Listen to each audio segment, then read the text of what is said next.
দুদিন আগে আজ আমি যে পর্বটা করতে চলেছি তার একটা খসড়া প্রস্তুত করে রেখেছিলাম যে আজ কি বলবো। নরেন্দ্র মোদী, প্রধানমন্ত্রী নরেন্দ্র মোদী তিনি আসছেন সিঙ্গুরে সভা করতে, তো সেই কারণেই একটা ড্রাফট স্ক্রিপ্ট মতো বানিয়ে রেখেছিলাম। সংবাদ মাধ্যমেও চারিদিকে প্রচুর চেঁচামেচি, চারিদিকে একটাই কথা হচ্ছে নরেন্দ্র মোদী সিঙ্গুরে যাবেন, কি বার্তা তিনি দেবেন, সেখানে আবার কি কারখানা হবে, টাটা কিভাবে ফিরে আসবে। বিজেপির নেতাদের মধ্যে থেকেও নানা রকম বার্তা, নানা রকম আশার আলো সামনে রাখা হচ্ছে, সবাই নানা রকম আশা করছেন। সংবাদ মাধ্যমের প্রতিনিধিরা সবাই সিঙ্গুরে যাচ্ছেন, সেখানে গিয়ে সাধারণ মানুষকে প্রশ্ন করা হচ্ছে আপনি কি চান, আপনি কি এখানে কারখানা চান। কেউ বলছেন হয়তো হ্যাঁ আমারও জমি ছিল, আমিও চাই কারখানা হোক। কেউ বলছেন আমি সিপিআইএম এর সাপোর্টার ছিলাম, এখন আমি বিজেপি হয়ে গেছি, বিজেপির সমর্থন করছি। আবার কেউ হয়তো বলছেন যে হ্যাঁ অবশ্যই এখানে তৃণমূল তো কারখানা হতে দিল না, বিজেপি যদি এখানে একটা ঘোষণা করে, এখানে যদি আবার একটা কারখানা হয় খুব ভালো হবে। এরকম প্রচুর কথাবার্তা সমস্ত কিছু চলছে।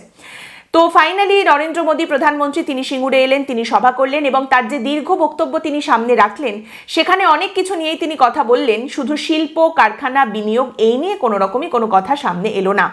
আগেই বললাম এক্সাইটমেন্ট প্রচুর বেশি ছিল। তার কারণটা হচ্ছে এম আর এম এক জায়গায় এসে মিলে গেছেন। তো একজন এম হচ্ছেন মমতা, যিনি এই সিঙ্গুরের আন্দোলন করে সিঙ্গুর থেকে টাটাদের ভাগিয়ে তারপরে কারখানা বন্ধ করিয়ে তারপর ক্ষমতায় চলে এসেছেন। আর একজন হচ্ছেন এম মোদী, যিনি এইখানে এই টাটাদের কারখানা বন্ধ হয়ে যাবার পরেই টাটাদের নিয়ে চলে যান গুজরাটে এবং তারপর সেই গুজরাট মডেলটাকে সামনে রেখে তার ক্ষমতায় আসার পথটাকে তিনি প্রশস্ত করেছেন, প্রধানমন্ত্রী তিনি হয়েছেন। তো সেই প্রধানমন্ত্রী সিঙ্গুরে আসবেন বলে প্রচুর মানুষজনের নানা রকম আশা তৈরি হচ্ছিল, বিজেপির নেতারাও সেই আশা তৈরি করছিলেন। কিন্তু প্রধানমন্ত্রী আজকের বক্তব্যে বলা যেতে পারে এই নিয়ে একটা মাত্র বাক্য ব্যবহার করেছেন, আর সেটা হচ্ছে তৃণমূল না গেলে বিনিয়োগ হবে না।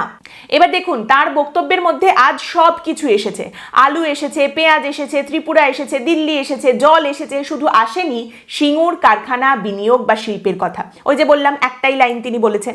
এবার এখানে দুম করে কেউ একটা যুক্তি দিতেই পারেন যে কেন সব মিলিয়ে তিনি যেটা বললেন সেটাই তো কথা, যে বিজেপি আসলে সবটাই হবে। হ্যাঁ হতে পারে, সেটা হয়তো সত্যি, কিন্তু আশা বেশি ছিল তাই ভাষা পড়া যায়নি। এবং তারই সঙ্গে আরও একটা বিষয় সামনে উঠে এসেছে, এই কথাটা আবারও দানা বাঁধতে শুরু করেছে। রাজ্য বিজেপির এই যে একটা প্রবণতা রয়েছে সবকিছুর সঙ্গে মোদি গুলিয়ে খাইয়ে দেবার বাংলার সাধারণ মানুষকে, সেই জিনিসটা বন্ধ করতে হবে, সেই জিনিসটা কমাতে হবে। নরেন্দ্র মোদী দেশের প্রধানমন্ত্রী, তিনি বিজেপির বড় নেতা, তিনি বিভিন্ন জায়গায় প্রচারে যাবেন, তিনি বক্তব্য রাখবেন। গত 48 ঘন্টায় তিনি দিল্লিতে কথা বলেছেন, তিনি আসামে গিয়ে বক্তব্য রেখেছেন, তিনি তারপর পশ্চিমবঙ্গে এসেছেন, মালদায় গেছেন, সিঙ্গুরে এসেছেন। মানে 48 ঘন্টার মধ্যে একজনকে যদি 8 বার বক্তৃতা দিতে হয় তাহলে তিনি তো একই কথা বলবেন, সেটাই খুব স্বাভাবিক। মানে তাকে যদি ফ্যাকচুয়াল কথা বলতে হয় তাহলে একই ফ্যাক্ট তিনি বারবার রিপিট করবেন, সেটাই স্বাভাবিক। নতুন ধরনের কোনো ফ্যাক্ট তো তিনি বানিয়ে আনতে পারবেন না। তাহলে হয় তিনি ফ্যাক্ট রিপিট করবেন, না হলে আন্তাবড়ি কথা বলবেন। এবার আন্তাবড়ি বক্তৃতা কিরকম হয় পশ্চিমবঙ্গের বুকে দাঁড়িয়ে, এসে তো আমরা খুব ভালো করেই জানি। যাই হোক, সেখান থেকেই দাঁড়িয়ে প্রধানমন্ত্রী নরেন্দ্র মোদী আজ যে কথাগুলো বললেন সেখানে আবারও সিঙ্গুর কারখানা নিয়ে কিন্তু সেরকম কোনো ঘোষণা, কোনো বক্তব্য সামনে উঠে এলো না, যেমনটা বিজেপির নেতাদের তরফ থেকেও কিন্তু খানিকটা আশা তৈরি করা হয়েছিল। এবং এখানেই ওই কথাটা যে বিজেপির এই মোদি নির্ভরতা কমানোর সময়টা অনেকদিন আগেই এসে গেছে, তারা কমিয়েছে কিনা একমাত্র তারাই বলতে পারবেন। এবারের নির্বাচনে কিন্তু মাঝে মধ্যেই একটু কাজু কিশমিশের মতো করে নরেন্দ্র মোদীকে ছড়িয়ে দিলে প্রচারে বিজেপির তাতে খুব একটা লাভ হওয়ার কিছু নেই। মানে কি বলুন তো, আম সারা বছরই পাওয়া যায়, কিন্তু আমটা খেতে কিন্তু একমাত্র সেই গরমকালে সিজনাল আমটাই ভালো লাগে, বাকি সারা বছরের আমের কিন্তু সেরকম কোনো স্বাদ থাকে না। তো আজকের প্রধানমন্ত্রীর বক্তব্য সেই একই ধরতক্তা মারপেরেক। বাংলায় একটা কথা আছে, ঘর পোড়া গরু সিঁদুরে মেঘ দেখলে ডরায়। তো সেই জায়গা থেকে দাঁড়িয়ে আজকে 14-15 বছর পরে দাঁড়িয়েও যখন আমরা সিঙ্গুর আর শিল্প এই দুটো কথা একসঙ্গে শুনি, আমরা না রেগে যাই, বিরক্ত হয়ে যাই, আমাদের মুখে সঙ্গে সঙ্গে একটা বিষাদ চলে আসে, একটা তেতো হয়ে যায় মুখটা কিরকম যেন। কারণ আমাদের মনে হয় যে আমাদের একটা ঘা, সেটাকে আবার করে খুঁচিয়ে দেওয়া হলো, বারবার সেই ঘাটাকে খুঁচিয়ে আমাদের সামনে তুলে ধরা হচ্ছে। দেখুন আমি এই বিষয়টাকে ভীষণ সাপোর্ট করি যে আমাদের দেশের প্রধানমন্ত্রী তিনি সিঙ্গুরের মাটিতে দাঁড়িয়ে কোনো বিনিয়োগের ঘোষণা করবেন, কোনো কারখানা, কোনো শিল্প, বড় কারখানা হবে, টাটা আসবে বা অন্য কোনো গোষ্ঠী আসবে, বিরাট বড় কোনো একটা কর্মসংস্থানের জায়গা তৈরি হবে, সেরকম একটা ঘোষণা করবেন, এটাকে আমি ভীষণ সাপোর্ট করি। কিন্তু আজ প্রধানমন্ত্রী নরেন্দ্র মোদী সিঙ্গুরে যে বক্তব্য রেখেছেন সেখানে তিনি এরকম কোনো ঘোষণা করেননি। যদিও বিজেপির নেতারা কিন্তু সেই রকম একটা আশা খানিকটা জাগিয়ে তুলেছিলেন যে এরকম কিছু একটা হতে চলেছে, কিন্তু এরকম কোনো ঘোষণা প্রধানমন্ত্রী প্রধানমন্ত্রীর মুখ থেকে শোনা যায়নি। ঠিক আছে, বিজেপি বলেনি, এরপর তাহলে তৃণমূল বলে দেবে। শিল্পের গল্প প্রতিশ্রুতি তো অনেকেই দিতে পারেন, কিন্তু আমরা ওই যে বললাম ঘরপোড়া গরু সিঁদুরে মেঘ দেখলে ডরাই, সেই কারণে শিল্পের প্রতিশ্রুতির কথা শুনলে কতটা গল্প আর কতটা গুল এইটা দেখার জন্য আমরা অনেকটা বেশি উৎসুক হয়ে পড়ি, কারণ আমরা জানি যে এর মধ্যে অনেকটাই মিথ্যে থাকতে পারে। তাই প্রথমেই আমরা খুঁজতে চেষ্টা করি যে এর মধ্যে শিল্পের গল্পে কতটা গল্প আর কতটা গুল। এবং তারই সঙ্গে এখানে বলতে হয়, এই যে কথাটা আমি বললাম যে আমি এই বিষয়টাকে সমর্থন করি, প্রধানমন্ত্রী এসে একটা বড় শিল্পের কথা ঘোষণা করবেন, এটাকে ভুলভাবে নেবেন না। আমি এটাকে সমর্থন করি। আমার দেশের মানুষ, আমাদের এই রাজ্যের মানুষ, সাধারণ মানুষ, আমাদের আগামী প্রজন্ম, এই রাজ্যের আগামীর কথা ভেবে আমি এটাকে সমর্থন করি যে আমাদের এই রাজ্যে বড় কোনো শিল্প হবে, বিনিয়োগ হবে, বড় কারখানা হবে এবং আমাদের দেশের প্রধানমন্ত্রী সেই ঘোষণা করবেন, প্রতিশ্রুতি দেবেন। এই বিষয়টাকে আমি সমর্থন করি। টাটা গোষ্ঠী যখন পশ্চিমবঙ্গে এই কারখানা করতে এসেছিলেন এবং তারপরে যখন সেই বিষয়টা দাঁড়ালো না, টাটারা যখন ফাইনালি এখান থেকে চলে যাচ্ছেন, সেই সময় টাটাদের প্রশ্ন করা হয়েছিল যে আপনি তো বলেছিলেন যে আপনার যদি মাথায় বন্দুক ঠেকিয়ে রাখা হয় তাহলেও আপনি যাবেন না, এখানে এই কারখানা করবেন। সেই সময় রতন টাটা উত্তর দিয়েছিলেন যে আমি বলেছিলাম মাথায় বন্দুক ঠেকালেও আমি যাব না, কিন্তু ট্রিগারটাই তো টিপে দেওয়া হয়েছে, আর আমি কি করে থাকবো। এবং সেই সময় নরেন্দ্র মোদী, তিনি গুজরাটের মুখ্যমন্ত্রী ছিলেন, রেড কার্পেট পেতে তিনি একেবারে টাটাদের নিয়ে চলে গেছেন গুজরাটে। তো সেই রকম একটা জায়গায় দাঁড়িয়ে যদি আমরা এই কথা শুনতে পাই যে আমাদের সেই রাজ্যে, সেই সিঙ্গুরে একটা কারখানা আসছে, একটা কর্মসংস্থানের জায়গা তৈরি হচ্ছে, আমার রাজ্যের যে আগামী প্রজন্ম রয়েছে তাদের জন্য এটা এত বড় একটা সুখবর হতে চলেছে, সেই বিষয়টাকে আমি অবশ্যই করে সমর্থন করি। কিন্তু আমি এখানে দাঁড়িয়ে এই ধরনের কথা বিশ্বাস করতে ভয় পাই, বিশ্বাস একেবারেই করতে পারি না। কেন বলুন তো? কারণ এই বিজেপি সেই সময়কার সর্বভারতীয় সভাপতি রাজনাথ সিং মমতা বেহেন বলে সেই সময় যেভাবে এই সিঙ্গুরের আন্দোলনকে, মমতা বন্দ্যোপাধ্যায়কে সমর্থন করেছিলেন, তারপরে দাঁড়িয়ে আজ তথাগত রায় যখন বড় কোনো তত্ত্ব আওড়ান এবং তারপরে মুখ মুছে বলে দেন যে সেই সময় মমতা বন্দ্যোপাধ্যায়ের পাশে দাঁড়ানো, সমর্থন করাটা আমাদের ভুল হয়েছিল, এটা আর মানে খুব একটা কোনো মানে দাঁড়ায় না। এই কথাটা খুব অন্তঃশ্বাস শূন্য শুনতে লাগে, এটাকে নাটক ছাড়া আর কিছুই মনে হয় না। মমতা বন্দ্যোপাধ্যায় সেই সময় একটা হাতিয়ার ছিলেন সিপিএমকে উচ্ছেদ করার জন্য। 34 বছর ধরে সিপিএম ক্ষমতায় থেকেছে পশ্চিমবঙ্গে, মানুষজন সিপিএম এর অত্যাচারে শেষের দিকে অতিষ্ঠ হয়েছেন, প্রচুর অভিযোগ করেছেন এবং মমতা বন্দ্যোপাধ্যায় একটি হাতিয়ার হিসেবে উঠে এসেছেন সিপিএমকে সরানোর জন্য। সেই হাতিয়ার ব্যবহার করা হয়েছে। তারপর যখন সেই হাতিয়ার উল্টে নিজের পেটেই ঢুকতে চলেছে, তখন বিজেপির তরফ থেকে নিজেদের পাপস্খলন করার কথা বারবার করে সামনে উঠে আসছে।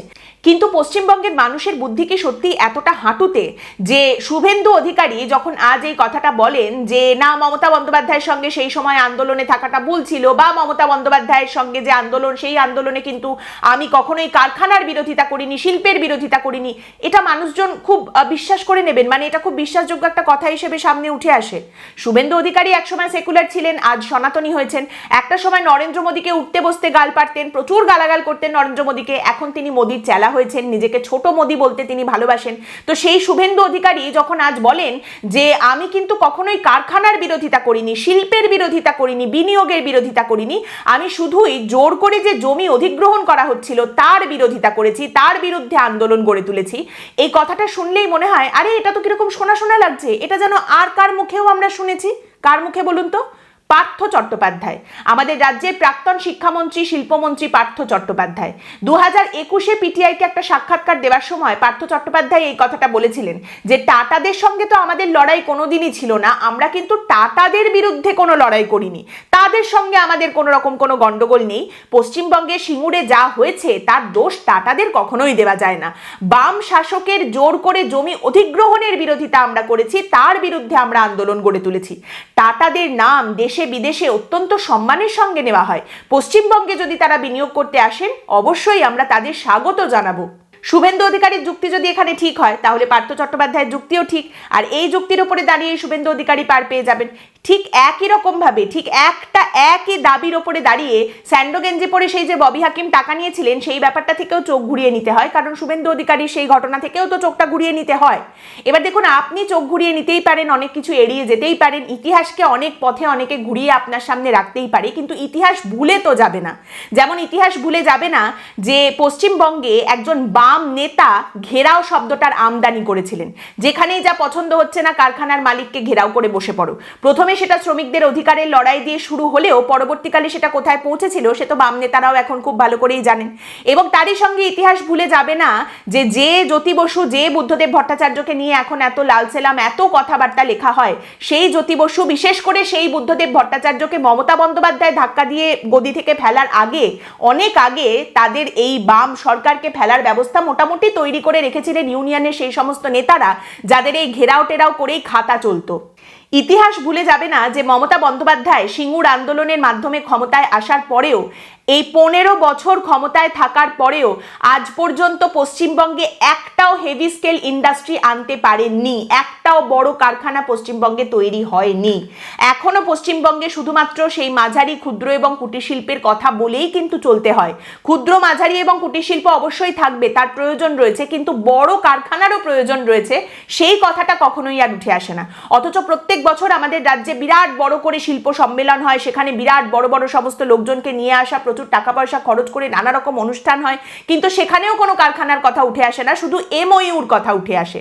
সেখান থেকে একমাত্র কারখানার কথা ঘোষণা করেছিলেন সৌরভ গঙ্গোপাধ্যায়। সে কারখানাও আমরা আজও দেখতে পাইনি, সেই কাণ্ড কারখানাও এখনো বন্ধ হয়নি। দেখুন, রাজ্য বিজেপির অধিকাংশ নেতারাই এখন যে মনোভাবটা সামনে রাখেন, সিঙ্গুরে টাটাদের তাড়ানোর ক্ষেত্রে আদি বিজেপির নেতা যারা ছিলেন তাদেরও প্রত্যক্ষ বা পরোক্ষ একটা অবদান তো অবশ্যই ছিল। তো এখন তারা যে কথাটা বলতে চেষ্টা করেন রাজ্য বিজেপি, যে তারা পাপ স্খলন করবেন, বিজেপি ক্ষমতায় আসলেই তারা টাটাকে পশ্চিমবঙ্গে নিয়ে আসবেন। ব্যক্তি তো আর নেই, আশা করা যায় যে তারা সংস্থার কথাই বলছেন। টাটা সেই সংস্থাকে তারা নিয়ে আসবেন, সিঙ্গুরে একটা সাংঘাতিক কিছু ঘটনা ঘটবে এবং সেখানে টাটাকে তারা নিয়ে আসবেন, এরকম কথা সাম্প্রতিক ইতিহাসে একদম সম্প্রতিও বিভিন্ন বিজেপি নেতাদের মুখেও শোনা গেছে। এবার দেখুন, আজ প্রধানমন্ত্রী নরেন্দ্র মোদী সিঙ্গুরে যে সভাটা করলেন, এই সভাটা পশ্চিমবঙ্গের যে কোনো জায়গায় হতে পারত। এটা বাঁশদ্রোণীতে হতে পারত, এটা কোচবিহারে হতে পারত, বা এটা শিয়ালদাতেও হতে পারত। আলাদা করে সিঙ্গুরে সভাটা হওয়ার জন্য তার আলাদা কোনো বৈশিষ্ট্য বা আলাদা কোনো ঘোষণা বা কোনো কিছুই কিন্তু সামনে উঠে আসেনি। মানে প্রধানমন্ত্রী আজ যে বক্তব্য রেখেছেন সেখানে না ছিল শিল্পের ছোঁয়া, না ছিল টাটাদের কোনো কথা, না ছিল সিঙ্গুরের ছোঁয়া।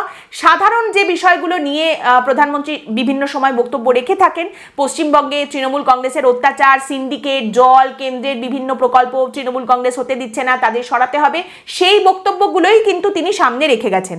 মানে রাজ্য বিজেপির নেতাদের যতই বক্তব্য থাকুক না কেন, আমরা ক্ষমতায় আসবো, তারপর টাটাকে আনবো, তারা বিভিন্ন রকম ছড়া কাটতেই পারেন, কিন্তু সেই সমস্ত কোনো ইচ্ছে বা প্রবৃত্তি প্রধানমন্ত্রীর যে ছিল না, সেটা কিন্তু খুব পরিষ্কার হয়ে গেছে। তাই বঙ্গ বিজেপির নেতারা আলটিমেটলি সাধারণ মানুষকে কি বোঝাতে চাইছেন, সেটা মানুষকে বোঝানোর আগে তাদের নিজের দলের নেতাদের বোঝানো উচিত। মানে কোন বিষয়টা নিয়ে তারা হাইপ তৈরি করবেন, ন্যারেটিভ তৈরি করবেন, এবং কোন বিষয়টা আলটিমেটলি গিয়ে একটা পূর্ণতা পাবে, তার কোনো একটা রেজাল্ট দেখতে পাওয়া যাবে, দুটোর মধ্যে বিরাট বড় ফারাক হয়ে যাচ্ছে।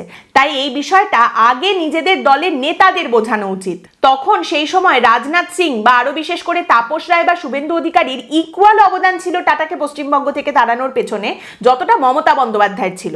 তাই সেই কারণে এখন পশ্চিমবঙ্গের বুকে দাঁড়িয়ে শিল্পের কথা বিজেপিকে যদি বলতেই হয়, তাহলে সুকান্ত মজুমদার বা শ্রমিক ভট্টাচার্যের মুখে সেটা শুনতে ভালো লাগতে পারে, শুভেন্দু অধিকারীর মুখ দিয়ে সেই কথা কিন্তু একেবারেই শুনতে ভালো লাগে না।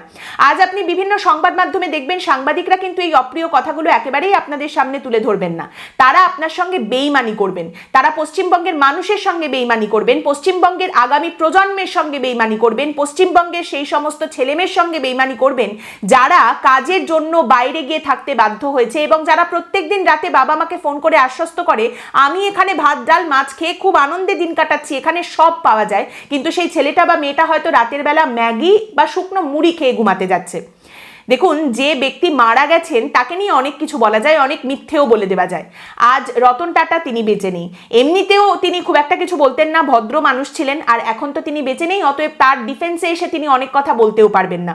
মুকুল রায় যখন তৃণমূল কংগ্রেস থেকে বিজেপিতে গিয়েছিলেন, তিনি বলেছিলেন নন্দীগ্রাম সিঙ্গুরের কথা ভাবলে তার পাপ বোধ হয়, আর সেই পাপ স্খলন করার জন্য তিনি বিজেপিতে গেছেন।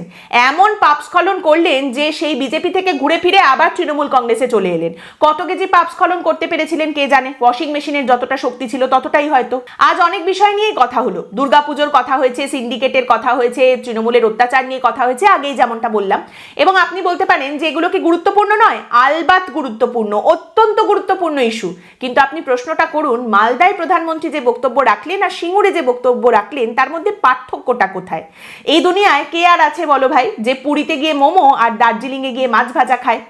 দেখুন, আজকের মঞ্চ থেকে প্রধানমন্ত্রী অনেক এমন কথাই বলতে পারতেন যে কথাগুলো বলার জন্য নরেন্দ্র মোদীর থেকে যোগ্যতর ব্যক্তি আর কেউ হতে পারেন না বিজেপিতে। অন্য কেউ যদি সেই কথাগুলো বলেন তাহলে মানুষজন হয়তো হাসবেন, বিশ্বাস করবেন না, কটাক্ষ করবেন।